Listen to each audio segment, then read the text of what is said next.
UNICEF, working on helping children, many of them orphans, in earthquake hit Turkey and Syria. How devastating has the earthquake been to their young lives? What more can be done to help them recover from the trauma? For us, the most important thing is to try to re-establish a normalcy in the life of the children.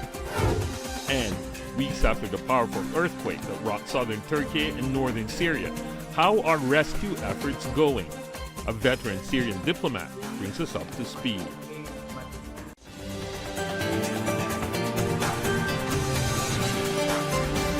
Here's our host, Tian. Hello and welcome to World Insight with me, Tian. The earthquake in Turkey and Syria has killed at least 46,000 people, and the fate of many children has also become the concern for the international community. The traumatic experience is expected to have long-term impacts on the young lives. How can we heal the broken hearts of Syrian children, for example, and better protect them in the future? On this, I talked to Adele Khodr, who is the UNICEF Regional Director for the Middle East and North Africa. Adele, welcome to the program. Thank you so much for joining us. Thank you for having us today with you. You are on the front line, together with your colleagues at UNICEF, the Middle East and North African region. Tell me more what you have found out while working with your colleagues in Syria, in Turkey right now. Well, UNICEF is an agency that is concerned with children. And the situation, really, the earthquake has been devastating for children, because there was one child that said that they were feeling like as if the world is spinning around them. And of course, many of them will not be able to go back to their homes, will not be able to go back to their schools. Many of them are saying that there was one girl who said that she had been ranking the first in her class, and now she doesn't know whether she will be able to go back to her school, because she doesn't know actually if the school is able to receive them, because many schools have been damaged and many schools are not able to receive again children anymore. What was it like for you to hear that coming from the children, from the little girls? How are you comforting them? You know, what kind of potential can you build for them? I'm sure you are doing it. The impact on children can be very long-term. You know, the impact of trauma on a child can be very long-term. And for us, the most important thing is to try to re-establish a normalcy in the life of the children. And this is why UNICEF, the first thing that we usually do, even if it is something as basic as allowing children to play, is something very important, because children, we should also let them live their childhood. And part of the childhood is really playing, another part is going to school, and another part is having your parents. And your friends. These are the most important things for kids. So what we are doing now is trying to establish, and we have in some places, like in Aleppo yesterday, I received some videos about some spaces that UNICEF has established. We call them safe spaces for children, where they are able to play and where they are able also sometimes to be with their parents. And UNICEF has some recreational kits that we usually bring for children. Immediately after that, we will try to see if some of the teachers could also do some learning and teaching while they are in these centers, pending the return of the children to schools. But we cannot encourage sending the children to schools before we check the condition of the schools and whether they are able to go back. Right. When you say toys, what are the toys that you are trying to provide to the children there? I know it's a very devastating situation. People, just want to have at least sufficient food and water, but you are also trying to cheer up the children there to live a normal life out of abnormal situations. So what are the toys you are providing them right now? Can you give some examples? Yes, of course. The recreational kits, they include things like a football can be very good for a child, Something else is also some coloring books with coloring pens. We also have some games that they can play. We have also skipping rope, a skipping rope. All these are things that occupy the child. We like also a lot to talk about, children who can draw something, because when they draw, they are able even more to express themselves. And so all these, and there are specific games and that we will be working on, introducing that are part of this package. Right. Of course, the big challenge in all this is that usually we rely on, social workers or volunteers to do this from the community itself. And unfortunately, in the case of this earthquake, many of the colleagues who work for our partners, whether they are NGOs or whether they are community members, they have been themselves affected. So the impact is really double, because usually they are the ones who help, but now they are the ones that need the help themselves. They need So how are you solving this? Families.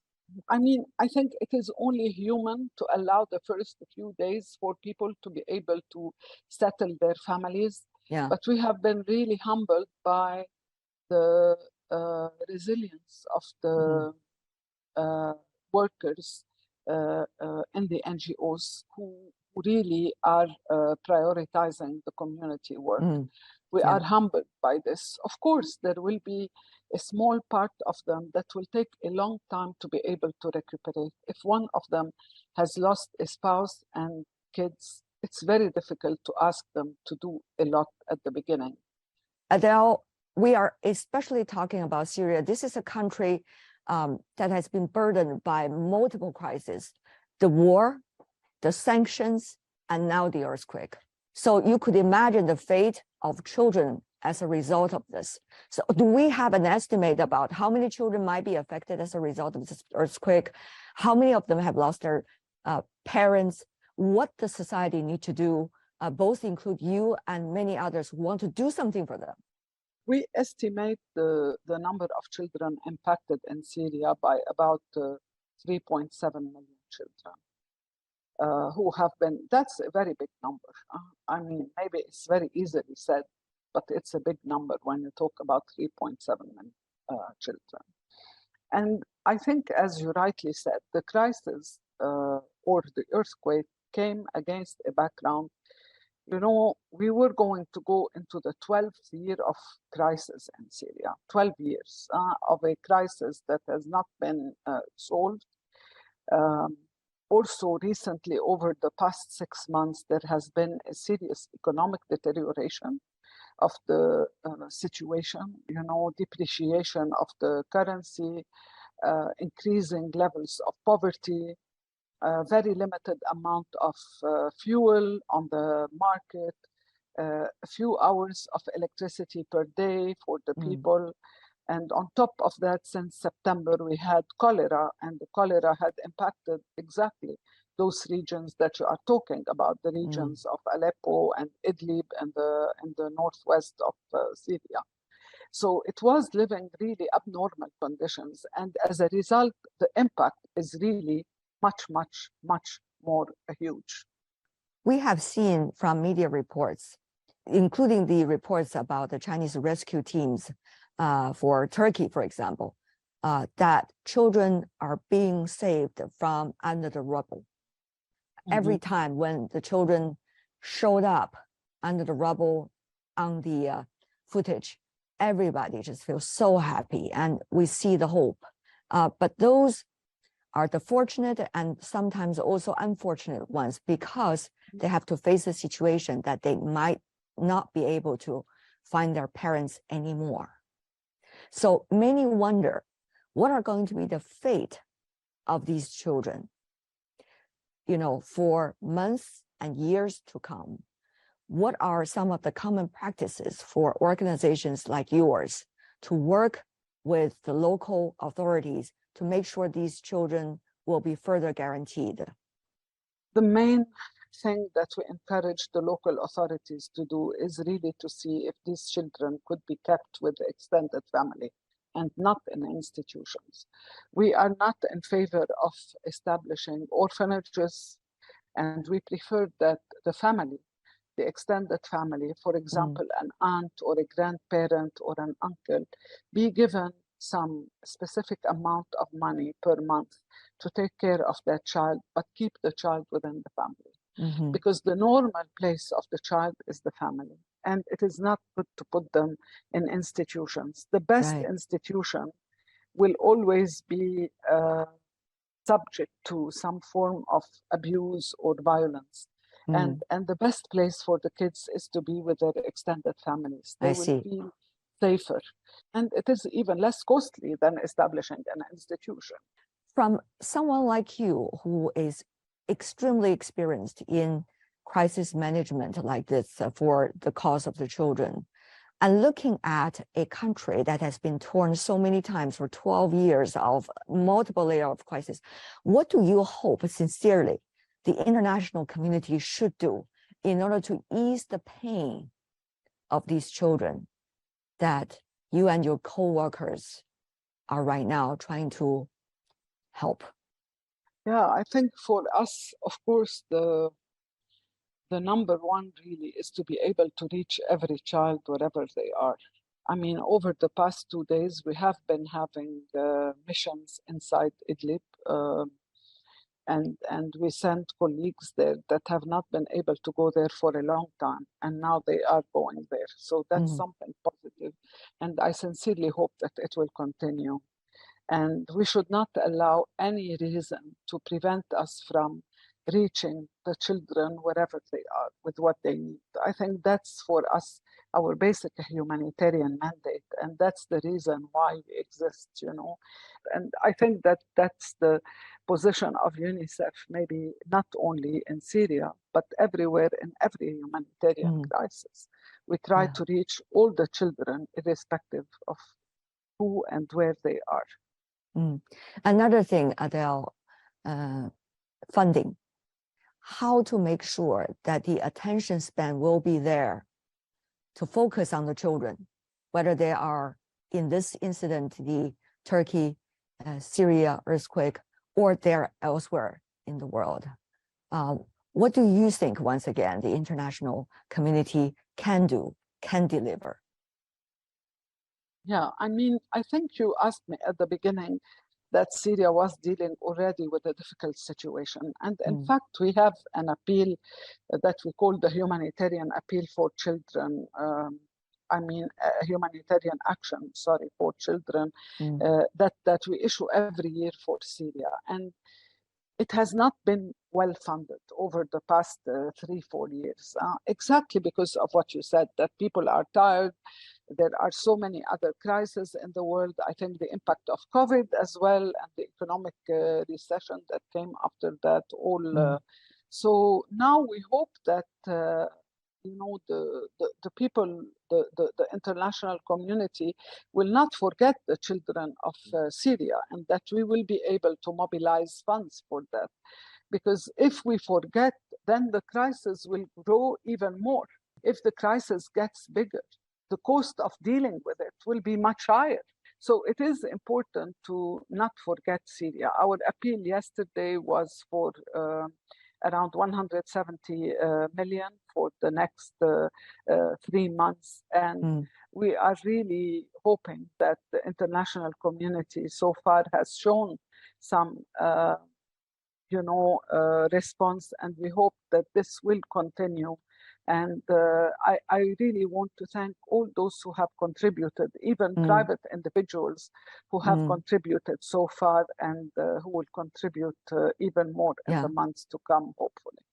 So let me ask you also finally about the role of cooperation between China and the UNICEF for the cause of children. Tell me more about where it is, and from your perspective, working in the Middle East, what have you seen?